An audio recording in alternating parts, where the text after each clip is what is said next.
نے تو اب الیکشن کروانے اپنے دو صوبوں میں اسمبلیاں ڈیزالو کر. سر ایک سیکنڈ یہاں رک جائیں ذرا، کیونکہ آپ ایک اور جگہ پہ معاملے کو لے گئے تھے کہ ان کو لانے والے قصوروار ہیں وہ ان کو لے کر آئے.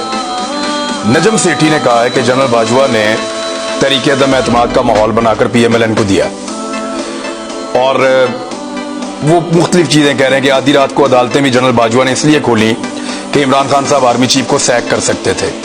حالانکہ اس رات کو ہم وہیں پہ تھے، ہم نے ایسی چیز کوئی دیکھی نہیں، اور بھی بہت سارے صحافی تھے. تو خان صاحب ایکچولی جو لوگ ان کو لے کر آئے تھے، اب وہ ایک اور پروپیگنڈا کر رہے ہیں کہ ایکچولی کبھی رجیم چینج ہوا ہی نہیں تھا، ہم تو عمران خان کو سپورٹ کر رہے تھے. اور یہ بات کوئی اور نہیں کہہ رہا، آپ کا سب سے قیمتی اتحادی مونس علی کہہ رہا ہے کہ ہمیں سب کو تو جنرل باجوہ کہہ رہے تھے کہ عمران خان کے ساتھ کھڑے ہو جاؤ جا کے، اور وہ تو دریاؤں کا رخ انہوں نے موڑ دیا تھا عمران خان کے لیے.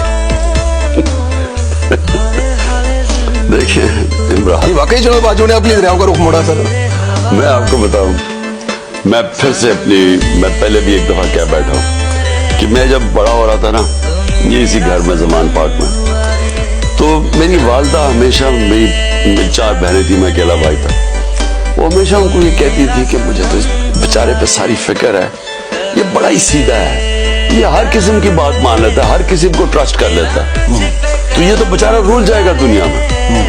تو میں ساری زندگی جب میں اپنی ماں کو کہتا تھا، یہ نہیں پتا تھا باقیوں کو بھی رول دے گا. اچھا کیا چاہ رہا ہوں کہ میں ساری زندگی اپنی ماں کو کہتا تھا، میں کہا مجھے ابھی کیا فرق پڑا ہے، جو بھی دنیا کرتی تھی میں تو کامیاب ہو جاتا ہوں. میں اپنی ماں کو ہمیشہ کہتا تھا. میں نے کبھی فیل نہیں کیا کہ یہ ایک کمزوری ہے کہ لوگوں کو ٹرسٹ کرو. میں لوگوں کو ٹرسٹ کرتا ہوں، اگر لوگ مجھے کوئی بات کہتے ہیں میں سمجھتا ہوں یہ ٹھیک کہہ رہا ہوگا، کیونکہ میں کیوں اس کے اوپر شک کروں. میں اپنے بیٹوں کو بھی کہتا ہوں کہ یہ زیادہ بہتر ہے، یہ ایک دلیر آدمی کی نشانی ہے کہ وہ کسی کے اوپر شک نہیں کرتا. یہ کمزور آدمی ڈرتے رہتے ہیں لوگوں سے کہ جی مجھے دھوکہ نہ دے. لیکن میں نے پہلی دفعہ جب میری جنرل باجوہ سے میرے 3.5 سال گزرے، پہلی دفعہ میں نے ریئلائز کیا کہ یہ کتنی بڑی میری کمزوری ہے، کیونکہ میں اس کو ٹرسٹ کر لیتا تھا. جو جنرل باجوہ کہتا تھا میں کہا ہاں ہم دونوں ملک کے لیے ہیں، اسٹیبلشمنٹ ہے، فوج ہے، ہمارے انٹرسٹ ایک ہی ہے کہ ملک کو بچانا ہے. مجھے یہ پتہ ہی نہیں تھا کہ کس طرح میرے سے دھوکے دیے گئے، جھوٹ بولے گئے. یعنی ہم آخری دنوں میں بھی جب ہمیں پتا تھا کہ یہ سازش چل رہی ہے، مجھے آئی بی کی رپورٹ آ رہی تھی کہ گیم چل رہی ہے. اب آئی بی والا سٹیٹمنٹ دے گا میں نے کوئی رپورٹ نہیں دی تھی، اس سے بھی نکلوا لیں گے تھوڑے دنوں میں.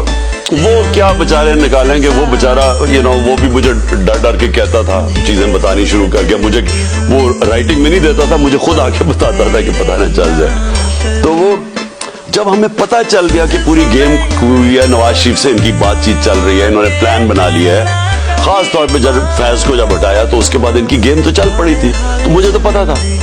میں جب جنرل باجوہ سے پوچھوں ہو ہی نہیں سکتا، ہم تو کنٹینیوٹی چاہتے ہیں، ہمیں تو یہ. میں نے جب آخر میں جب مجھے پتا چلا کہ یہ، میں نے ان سے یہ پوچھا بھی، میں نے کہا دیکھیں مجھے یہ بتا دیں، وہ میرے اسلام آباد کے گھر میں، وہ میں نے کہا مجھے یہ بتا دیں کہ ہمارے سارے اتحادی، ہمارے جو لوگ اپنے ایم این ایز ہیں، وہ سب کو انڈیکیشن یہ دے رہے ہیں کہ فوج چاہتی ہے کہ آپ ادھر چلے جائیں.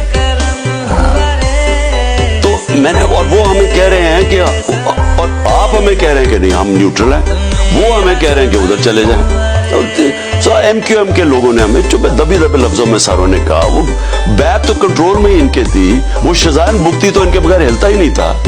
تو ہمیں تو پتا، تو ہم حیران کہ یہ مجھے کہہ رہے ہیں کہ کچھ نہیں ہے، ادھر سے اور سگنل مل رہے ہیں. میں نے ان کو کہا کہ یہ سمجھ جائیں کہ اگر آپ نے اس وقت گورنمنٹ کو ہٹا دیا اور پولیٹیکل انسٹیبلٹی آ گئی، تو میں آپ کو بتا رہا ہوں کہ کوئی نہیں سنبھال سکے گا آپ کی اکانومی کو، اور خاص طور پہ یہ چور تو نہیں سنبھال سکیں گے. شوکت ترین کو میں نے بھیجا، انہوں نے اس کو بتایا کہ یہ جناب حالات ہیں، آپ نے اس وقت اگر یہ